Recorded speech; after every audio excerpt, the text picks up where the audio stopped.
بسم اللہ الرحمن الرحیم۔ السلام علیکم ورحمۃ اللہ وبرکاتہ۔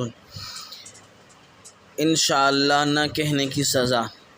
ہمیں اگر کوئی کام کرنا ہو اور اس کا تذکرہ کر رہے ہوں تو ہمیں اس کے متعلق انشاءاللہ ضرور کہنا چاہیے۔ اس کا ہمیں اللہ تعالیٰ نے حکم دیا ہے۔ بچوں کو سمجھانے کے لیے پہلے بزرگ ایک واقعہ سناتے تھے۔ ایک آدمی نے گھوڑا خریدنے کا سوچا۔ اس نے پیسے لیے اور گھوڑا خریدنے چل دیا۔ چلتے چلتے راستے میں دوست سے ملاقات ہوئی۔ دوست نے پوچھا، کہاں جا رہے ہو؟ اس نے کہا، گھوڑا خریدنے۔ دوست نے کہا، تم نے گھوڑا خریدنے کا ارادہ کر لیا ہے؟ کہا، ہاں۔ دوست نے کہا، جب ارادہ کر لیا ہے تو انشاءاللہ تو کہہ لو۔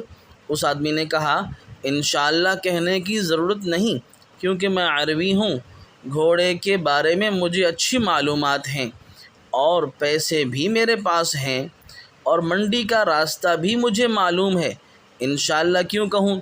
دوست نے کہا، ٹھیک ہے، مت کہو۔ وہاں سے چلا گیا۔ اب تھوڑی دیر بعد دیکھا وہ دوست روتا ہوا آ رہا ہے۔ پوچھا، کیا ہوا؟ گھوڑا خریدنے گئے تھے، کیوں نہیں خریدا؟ اس آدمی نے کہا، کیا بتاؤں، میں یہاں سے نکلا، انشاءاللہ بازار پہنچا، انشاءاللہ گھوڑا پسند آ گیا، انشاءاللہ لین دین کی بات بھی کر لی، انشاءاللہ جیب میں ہاتھ ڈالا، انشاءاللہ جیب کٹ گئی تھی۔ اتنی بار انشاءاللہ کہنے سے بہتر تھا کہ پہلے ہی انشاءاللہ کہہ لیتا۔